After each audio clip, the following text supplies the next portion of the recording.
I want to share with you one of my most requested tools for communication. If you are a leader who gives feedback often, or you wish you were more confident and feeling secure in giving feedback to other people, this tool will help you get out of your emotions, have you questioning yourself less, and will allow you to step in with clear intentions and some very actionable outcomes afterwards. This tool is called the Think Framework. And as it's spelled, each letter stands for something that you can focus on. So, undoubtedly, when I work with clients, they are like, I hate giving feedback, or how do I approach this conversation? Or what if this person gets mad at me? Or I just don't want to do it. So, what they end up doing is they either sugarcoat things, they sidestep it, they avoid it, or they pretend like it'll just resolve on its own. And none of those options work. They also do what I hope you will never, ever, ever do after watching this video or listening to this. Don't do the Oreo feedback. And I like to call it the shit sandwich, because you come in and you give a very like false, might even be legit compliment. Then you hit them with the criticism, and then you end it with the compliment. Now, what do people typically focus on when they hear that? Smack dab in the middle. They're going for the criticism because we just can't help ourselves. I mean, honestly, if I look at my comments or things, I'm looking at that one negative comment compared to the 100 people that said something nice. Now, that's being very ambitious. I don't get that many comments. But if I did, I would be focusing on the one that didn't go well. Stop with the Oreo sandwich. This is where you better think about the Think framework before you give feedback. Think stands for T, what is true? What is true about this person and this situation? What's true about this environment? What's true about what is? H stands for helpful. What would be most helpful for this person right here, right now?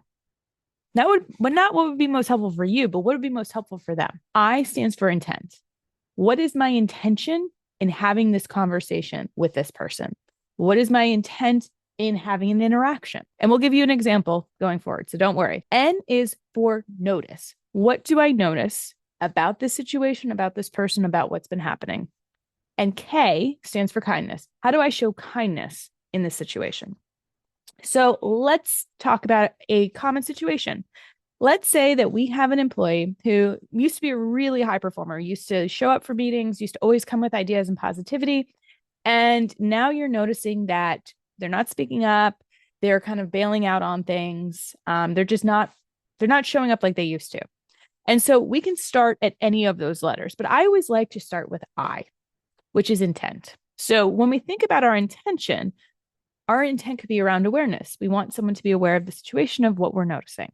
It could be about making sure that they don't get fired. It could be allowing them to course correct. It could be just giving them some insight on if they want to make things different. So awareness is big. If someone's doing something that's out of policy or protocol, you probably want to let them know what the policy or protocol is, give them a reminder so that there can be a behavior correction, or if it's something else. But we have to be clear on our intent and what we're walking in there with, because that's essentially going to set up our goalposts. We're not just going to go there and say, I want this person to hear me and I want them to change. That's not up to us. Whether they change or not is up to them. So we have to look at our intention and what we can create by what we say and do and how we show up. So once we have our intention set, then we kind of look at, we can start with T, which would be, what's true about the situation? Well, what's true is that this person has been a good employee. They've been with the company for X years. They are on the team. They have shown a difference in behavior. We don't want to get third-party information on this, because this is where things can kind of get into storytelling, but it really needs to be from our own viewpoint and vantage point, because we're speaking from our observations or the things that we're seeing. Once we've kind of outlined what's true, you can do helpful or you can do notice. They're kind of in the same realm. But if we show up and say, what do we really notice about this? So what patterns or observations are we picking up on that we're seeing? So I've noticed that there's been a change in the last 6 months where you went from being really active and offering of ideas in meetings to really pulling back. So I'm curious what's happening. So maybe my intent is just to get more information. Maybe there's something going on. Maybe I'm going to get more information from that person so I can better support them. Don't know. So we want to be clear about what we notice. We don't want to get into storytelling again on that. So I've noticed that there's been a change in how you're showing up in meetings. And then we can focus on how can we be most helpful. So imagining that we're stepping into the shoe of the other person, if we were experiencing that, what would be helpful for us? Well, maybe it's just being a space, if there is something going on, that we're an open ear, that we're not going to be judgmental, but just being aware and bringing it to someone's attention and giving them the space to talk about it or not could be most helpful to them. It could be something else. And then the K part, the kindness, is how do we show kindness in this?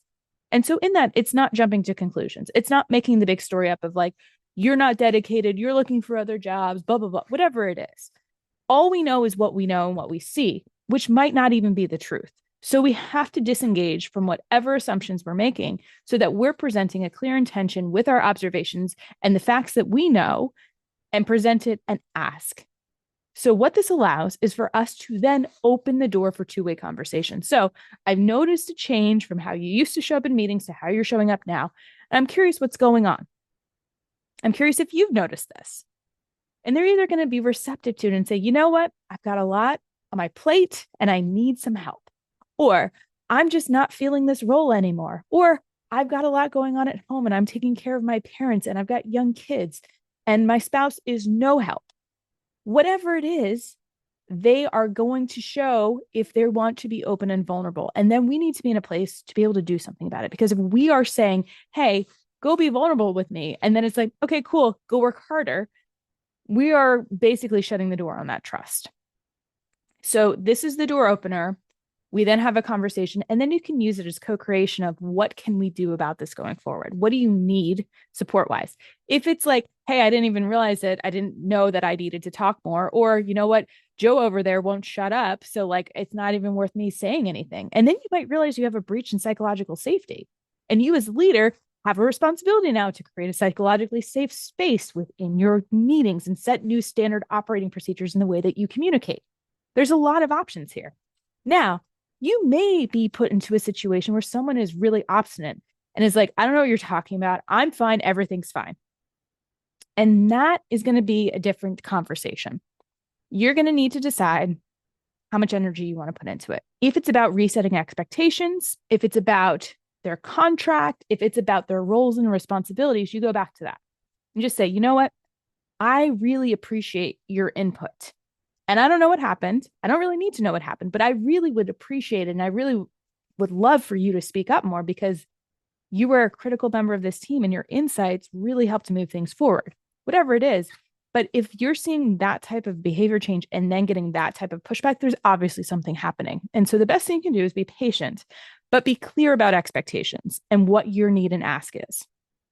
In the event that this is a situation where somebody is clearly violating policies, procedures, protocol, or the cultural expectations, then that's a different conversation of the reset of just saying, listen, what has been happening is not okay. We need to see some shifts and changes.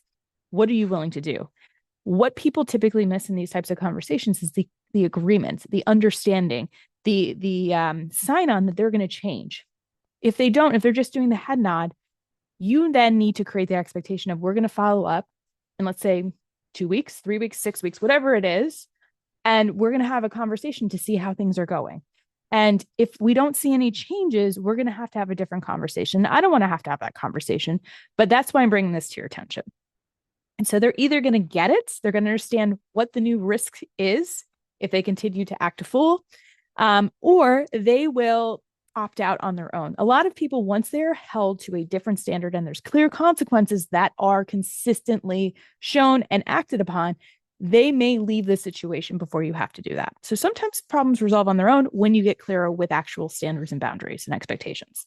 The think model can be used in many ways, but the best thing you can do is to give yourself time and space to be able to go through each of those sections so that you can fully flesh out your intent, the facts, the patterns, and the framework and how you want to deliver it and how you can be kind and helpful to the other person. So I hope this was helpful. Go and use the think model. Let me know how it goes. If anything feels sticky or if you have any questions, grow@spitfirecoach.com. I'm happy to answer your questions and y'all keep being awesome.